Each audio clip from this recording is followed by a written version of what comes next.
மாமியாரும் மருமகளும் பகுதி 38. லக்ஷ்மி அவர்கள் எழுதிய நாவல். வேலையில் நின்று விளங்கி கொண்ட தங்கவேலு தன் உதவியாளன் குமரேசனுடன் அன்றே சேலம் புறப்பட்டு போயிருந்தார்.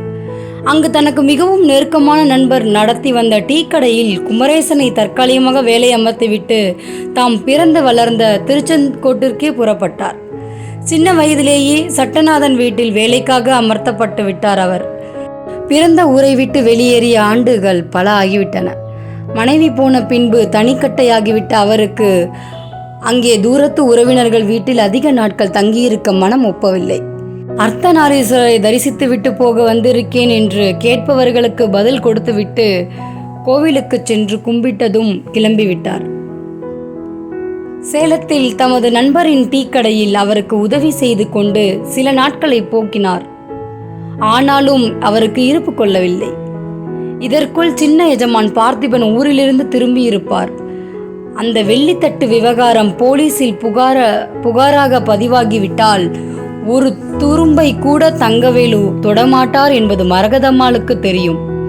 அவர்கள் வீட்டில் தவசி பிள்ளையாக வேலைக்கு அமர்ந்த சில நாட்கள் தான் ஆகியிருந்தது. அப்பொழுது தங்கள் வீட்டு புழக்கடைக்கு பின்னால் ஓடிய காவிரியின் கிளையான பெரிய வாய்க்காலில் மூழ்கி குளித்து மகிழ்வது மரகதத்தின் வழக்கம். ஒரு நாள் விடியற்காலை குளிக்கப் போனவள் கணவர் வேலை நிமித்தம் பக்கத்து டவுனுக்கு கிளம்புகிறார் என்று உணர்ந்து அவசரமாக குளியலை முடித்துவிட்டு கொண்டு வீட்டிற்கு வந்து விட்டாள்.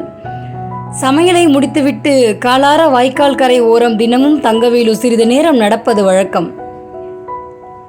பிள்ளையார் கோவில் வரை நடந்துவிட்டு திரும்பிய அவர் தங்கள் வீட்டு இறங்கு துறையை அணுகி முகத்தை கழுவி கொள்ள படிகளில் இறங்கினார். அதென்ன பளபளவென்று கண்ணை பறிக்குதே என்று அதிசயத்தைப்படி ஓரமாக வளர்ந்து நின்ற மல்லிகை புதர் அருகே கிடந்ததை கையில் எடுத்தபொழுது தேள் கொட்டியது போன்று அதிர்ந்தார். அது மரகதம்மாள் கழுத்தில் தினமும் அணியும் வைர முகப்பு வைத்த 3 கொத்து தங்க சங்கிலியாச்சே. முகத்தை துண்டால் துடைத்து கொண்டு சங்கிலி மீது இருந்த மண்ணை போக்க அதை வாய்க்காலில் முக்கி எடுத்துக்கொண்டு படபடவென்று நெஞ்சு அடிக்க வீட்டிற்கு ஓடி வந்தார். அம்மா என்று அவளது அறைக்கு முன் நின்று குரல் கொடுத்தார். நீங்கள் கழுத்து சென்னை எங்கே கழட்டி வச்சிங்க? தங்கவேலு கேட்டதும் மரகதம் தன் கழுத்தை தடவி பார்த்துவிட்டு திகிலுடன் அலமாரியை திறந்து துழாவ ஆரம்பித்தாள். வாய்க்காலில் குளிக்கிற பொழுது கழற்றி மஞ்சள் உரைக்கும் கல்க்கு அடியே மல்லிகை புதர்கிட்ட வச்சுட்டு வந்துட்டீங்க, இந்தாங்க என்று நகையை கொடுத்தார். தங்கவேலு, நீ ரொம்ப நல்லவன்பா. ஐயாவுக்கு தெரிஞ்சா உன் ஞானயத்தை பற்றி ரொம்ப பூரிச்சிருவார் என்று புகழ்ந்த மரகதம் 10 ரூபாய் நோட்டை எடுத்து பரிசாக அவர் முன் நீட்ட தங்கவேலு அதை ஏற்க மறுத்துவிட்டார். அது நடந்து பல ஆண்டுகள் சென்று விட்டன. அன்றே அந்த நகையை எடுத்து ஒளித்து வைத்திருந்தால் யாரும் அவர் மீது குற்றம் சொல்ல முடியாது. வாய்க்காலில் இறங்கும் துறையில் எத்தனையோ பேர் வந்து குளித்துவிட்டு போகிறார்களே. பின்னர் அந்த நகையை இரகசியமாக விற்று அந்த பணத்தை கொண்டு சொந்தமாக அவர் டீக்கடை வைத்து வாழ்ந்திருக்க முடியும். பிறர் பொருளுக்காக என்றுமே ஆசைப்படாது கண்ணியமாக மனிதர் அவர். வெள்ளித்தட்டை திருடிவிட்டதாக பகவதி குற்றம் சாட்டிய அவர் பொருட்படுத்தவில்லை. அவரது நாணயம் நடத்தை தெரிந்த மரகதம் அவரை திருடனாக்கிவிட்டாளே. அந்த வேதனை ரம்பமாக அறுக்க அவரால் சேலத்தில் நீடித்து தங்கியிருக்க முடியவில்லை. மேலும் அவர் வேலை செய்வதற்கு உண்டான பூரண பணத்தையும் மரகதத்தம்மாளிடம் வாங்கி கொள்ளவில்லை. அவர் சேலத்திலே தங்கிவிட்டால் பார்த்திபன் ஒரு சமயம் சந்தேகப்படலாமே. அன்று மாலையே குமரேசனுடன் அவர் சேலத்தில் நின்று புறப்பட்டு விட்டார். விளக்கு வைக்கும் நேரத்தில் வீட்டுக்கதவை பலமாக யாரோ தட்டுவதை கேட்டு அலமேலு பயந்து போனாள். கூடத்து அறை ஜன்னல் வழியே வெளியே எட்டி பார்த்தாள். வாசலில் தங்கவேலுவையும் அவரது உதவியாளன் குமரேசனும் நின்று கொண்டிருந்ததை காண அவளுக்கு மிகவும் வியப்பாக இருந்தது. மரகதம்மாள் படுக்கையாகிவிட்ட நாளிலிருந்து அலமேலு அவர்கள் வீட்டுக்கு போனதே இல்லை. வேலைக்காரி முத்துநாகம் ஏதாவது வம்பு விசாரித்து கொண்டு வந்து சொல்ல முயன்ற பொழுது கூட அதற்கு முற்றுப்புள்ளி வைத்து விட்டாள். சாம்பவி கூட தன்னை ஒரு முறை வந்து காணவில்லை என்று அலமேலுவுக்கு உள்ளூர வருத்தம். ஆனால் அதையும் அவள் வெளியே சொன்னதில்லை. மனதிற்கு ஒரு முறை டாக்டர் வைத்தியலிங்கம் வந்து அவளை பரிசோதித்துவிட்டு தேவைப்பட்டால் மருந்து எழுதி கொடுப்பது வழக்கம். சாம்பவதிக்கு அந்த வீட்டில் நிற்க நேரமில்லை. என்று அவராக ஏதாவது கூறினால் கூட அவள் மேலே பேச்சை வளர்த்தியதில்லை. சம்மந்தியான தன்னை மரகதம் கல்யாணத்தின் பொழுது அசட்டை செய்வதால் உடல் நலமில்லாத சமயம் அடிக்கடி தன் வீட்டிற்கு விசாரிப்பு செய்ய அலமேலு வருவதை விரும்ப மாட்டாள் என்பதை அவள் நன்கு உணர்ந்து கொண்டு விட்டிருந்தாள். மதியார் வீட்டு வாசலை மிதியாதே என்ற வைராக்கியம். வாங்க உள்ள, இதென்ன பெட்டி மூட்டை, எங்கிருந்து வர்றீங்க?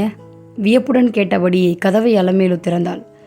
நடையில் செருப்புகளை கழற்றி வைத்துவிட்டு பெட்டி மூட்டைகளை தாழ்வாரத்தில் ஒரு பக்கம் வைத்தனர். முற்றத்தில் இறங்கி இருவரும் கால்களை கழுவிக்கொண்டு பயண களைப்பு போக முகத்தை அலம்பிக் கொண்டனர்.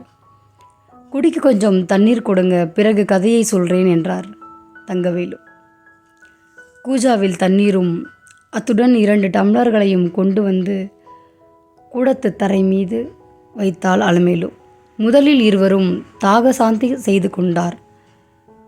பார்த்திபன் ஐயா வீட்டு வேலையிலிருந்து நான் விலகப்பட்டு 10 நாட்களுக்கு மேல் ஆகுது என்று ஆரம்பித்த தங்கவேலு தாழ்வாரத்து தூண் மீது சாய்ந்தபடி நின்று கொண்டு படபடவென்று தமக்கு ஏற்பட்ட அவமானத்தை விவரித்தார்.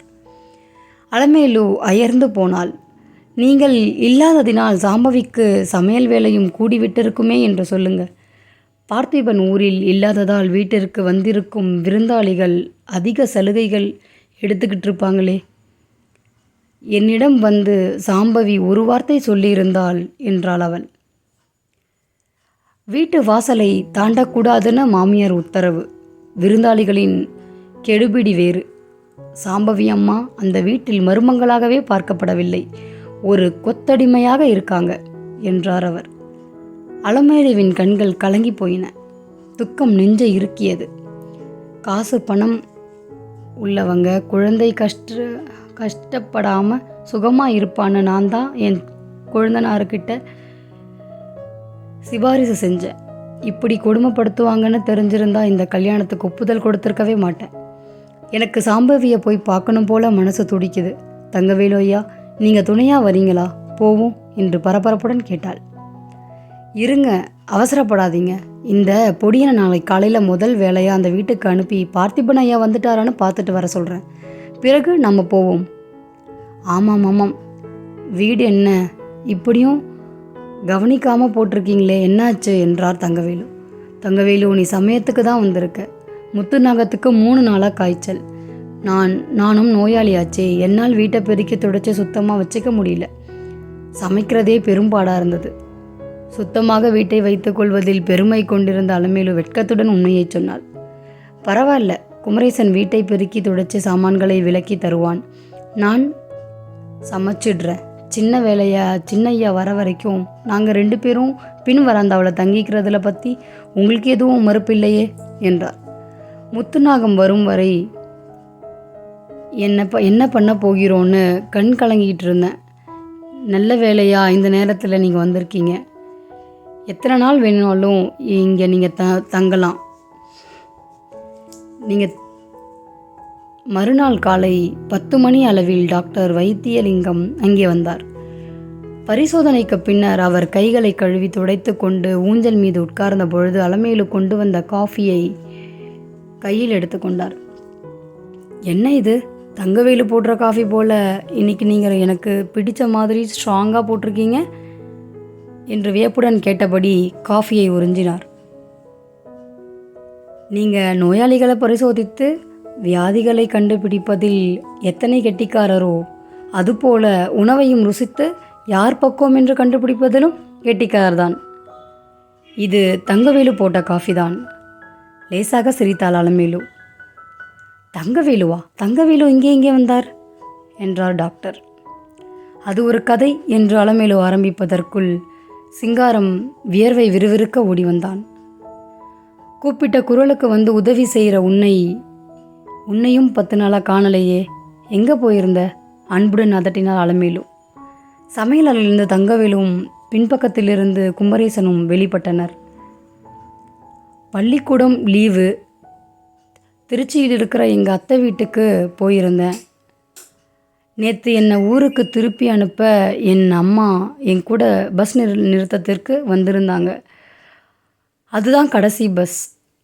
இத்தனை நேரத்துக்கு மேலே வீட்டில் எனக்கு சாப்பாடு வச்சுருப்பாங்களோ இல்லையோன்னு ஹோட்டலுக்கு சாப்பாடலான்னு என்னோடய மாமா என்னை பக்கத்தில் இருந்த ஹோட்டலுக்கு கூட்டிகிட்டு போனார். அங்கே நான் போனால் பொன்னியும் அவங்க புருஷனையும் பார்த்தேன். எனக்கு ஒரே அதிசயமாக போயிடுச்சு. சாப்பாட்டை முடிச்சுட்டு வெளியே வந்தப்போ என்னால் நம்பவே முடியல. வெத்தலைப்பாக்கு கடைக்கு எதிர விளக்கு கம்பிக்கிட்ட கையில் ஒரு பெட்டியோட நம்ம சாம்பவி அம்மா நின்றுட்டு இருந்தாங்க. யாரோ 2 பசங்க அவங்கக்கிட்ட அசிங்கமாக பேச ஆரம்பித்தப்போ ஒரு வயதானவர் வந்து அதை தடுத்து பொன்னியையும் அவர் புருஷனையும் திட்டி அனுப்பிட்டு தன்னோட சாம்பவி அம்மாவை கூட்டிகிட்டு ரயில்வே நிலையத்திற்கு கூட்டிகிட்டு போயிட்டார். அக்கா எங்கே போகிறீங்கன்னு கேட்க எனக்கு ஆசையாக இருந்தது. பொன்னியும் அவள் புருஷனையும் கண்டால் எனக்கு கொஞ்சம் பயம். அக்காவை கூட்டிக்கிட்டு போன அந்த மனிதர் ஓங்கி கத்தி வம்பு செய்து கொண்டிருந்த பசங்களை விரட்டி வேகமாக பேசுறதை பார்த்து நான் ரொம்ப பயந்துட்டேன். இதை பற்றி என் மாமா கிட்ட கூட நான் சொல்லலை. ராத்திரி முழுக்க எனக்கு தூக்கமே இல்லை. விடியற் காலையில் ஓடி வந்து இதை சொல்லலான்னு தான் நினச்சேன். வீட்டில் அம்மா எனக்கு நிறைய வேலை தந்துட்டாங்க. அதையெல்லாம் முடிச்சுட்டு இப்போ தான் ஓடி வரேன். சின்ன எஜமான் கூட ஊரில் இல்லைன்னு கேள்வி. அக்கா இப்படி பரதேசி போல தனியாக பட்டணத்துக்கு ஏன் போகிறாங்க? அனைவரும் திடுக்கிட்டு போயினர். சிங்காரம், நீ உண்மையிலே சாம்பவியை தான் பார்த்தியா? அலமேலுவின் குரல் நடுங்கியது. சத்தியமாக சொல்கிறேன், அது அக்காவே தான், எனக்கு நல்லா தெரியும், நான் பார்த்தேன் என்றான். அப்படின்னா இதுக்கு காரணம் என்னன்னு நம்ம கண்டுபிடிக்கணுமே. நான் மரகதம்மாளை பார்க்குறாப்புல இப்போவே போகிறேன் என்று கூறியபடி கழுத்தில் தொங்கிய சோதனை குழாயை எடுத்து கொண்டு தனது மருந்து பெட்டிக்குள் திணிக்க முயன்ற அடியில் வைக்கப்பட்டிருந்த சில மருந்து பொருட்களை நகர்த்திய பொழுது திகைத்து போனார். இதென்ன, பார்த்திபனுக்கு ஒரு கடிதம், அவசரம்னு எழுதியிருக்கே என்று சாம்பவி போட்டிருந்த அந்த கடிதத்தை இப்பொழுதுதான் கண்டுபிடித்து எடுத்தார். அலமேலுவிடமும் கொடுத்தார். அது சாம்பவின் கையெழுத்து தான், சந்தேகமே இல்லை. டாக்டர், நம்ம இப்போ வரைமுறைகளை யோசிச்சுட்டு சும்மா இருக்கக்கூடாது. பார்த்திபனுக்கு என்று எழுதி இருந்தாலும் பரவாயில்லை. நான் கடிதத்தை பிரித்து படிக்க போகிறேன். சாம்பவியின் புக்ககத்தில் ஏதோ சூழ்ச்சி நடக்கிறது என்பதற்கு சந்தேகமே இல்லை. எனக்கு எங்கள் வீட்டு பெண்ணை பிடிக்காவிட்டாலும் என் வீட்டுக்கு மரியாதையோடு அனுப்பியிருக்கணும். அதை விட்டுட்டு கோபத்துடன் கடிதத்தை பிரித்து வாசித்தாள். அலமேலுவின் கண்களில் நீர் வழிந்தது. டாக்டர் ஐயா, நீங்கள் தான் இப்போது இடை புகுந்து என்ன நடக்குதுன்னு கண்டுபிடிச்சு உதவணும். சாம்பவி மாமியார் வற்புறுத்தி பட்டணத்துக்கு தனியே விரட்டி விடப்பட்டிருக்கான்னு புரிகிறது. சாம்பவி இப்போது சென்னையில் இருந்தால் அதை பற்றி தெரிஞ்சிக்க நாம் அவள் தந்தைக்கு ஒரு தந்தி அடிக்க வேண்டும். யாரோ ஒரு மனிதன் அவளை கூட்டிகிட்டு போவதாக சிங்காரம் தெரிவிக்கும் தகவல் என் மனதில் பல கலவரங்களை உண்டு பண்ணுறது என்று தழுதழுத்தாள். நானும் குமரேசனும் ஓடிப்போய் பார்த்திபன் ஐயா வந்துட்டாரான்னு பார்த்துட்டு வரோம். பிறகு நீங்கள் வரலாம். வாசல் கதவுக்கு ஐயா கோத்ரேஜ் போட்டு இருக்கார். ஒரு சாவி அம்மாக்கிட்டையும் ஒன்று அவர்கிட்டையும் ஒன்று என்கிட்டையும் இருக்குது. புறப்படுற அவசரத்தில் நான் அதை சாவி குத்திலிருந்து கழட்டி கொடுத்துட்டு வர மறந்துட்டேன். அது நல்லதாக போச்சு. கதவை நானே திறந்து கொண்டு பொசுக்குன்னு உள்ளே போய் நிற்க போகிறேன். தங்கவேலு, சீக்கிரம் கிளம்பு. அலமேலு பதறினாள். திறந்து கிடந்த கேட்டின் வழியே தோட்டத்திற்குள் நுழைந்து அவர்கள் காதில் கேட்ட அந்த மாடுகளின் கோரமான சத்தம், அழைப்பு மணியை பலமுறை அமுக்கியும் பதிலில்லை. கதவை பலமாக தட்டியும் பயன் இருக்கவில்லை. முடிவில் தங்கவேலு தமது சாவி கொத்தை எடுத்து வாயிற்கதவை திறந்து கொண்டு உள்ளே சென்றவர் அங்கு நிலவிய நிசப்தத்தை கண்டு வியப்புடன் மரகதத்தின் அறையை கதவை திறந்த பொழுது அவரை மீறி ஓவென்று கூச்சலிட்டு கத்திவிட்டார். மரகதத்திற்கு என்ன ஆச்சு? அவங்க கீழே விழுந்து எவ்வளோ நேரம் ஆச்சு? அவங்களுக்கு ஏதாவது நடந்திருக்குமா? இல்லை மயங்கி தான் விழுந்திருக்காங்களா? இதுக்கப்புறம் என்ன, அந்த கதையில் என்ன நடக்க போகுது? பார்த்திபன் எப்போ வருவான்? இவங்க மாமியார் உடம்பு சரியில்லாமல் இருக்கிறது சாம்பவிக்கு தெரியப்படுத்துவாங்களா? சாம்பவி வருவாளா? இது எல்லா கொஷினுக்குமே இதுக்கப்புறம் தான் ஆன்சர் தெரிய போகுது. இந்த கதை நான் நினச்சதை விட ரொம்ப சுவாரஸ்யமாக இருக்குது. உங்களுக்கு பிடிச்சிருந்துன்னா லைக் பண்ணுங்கள், ஷேர் பண்ணுங்கள், சப்ஸ்கிரைப் பண்ணுங்கள். என்னோடய தமிழ் அங்கங்கே ரொம்ப தடமாறுது, அது கொஞ்சம் சாரி. அடுத்த ஒரு சூப்பரான எபிசோடில் நாளைக்கு காலை 11 மணிக்கு சந்திக்கலாம். நன்றி.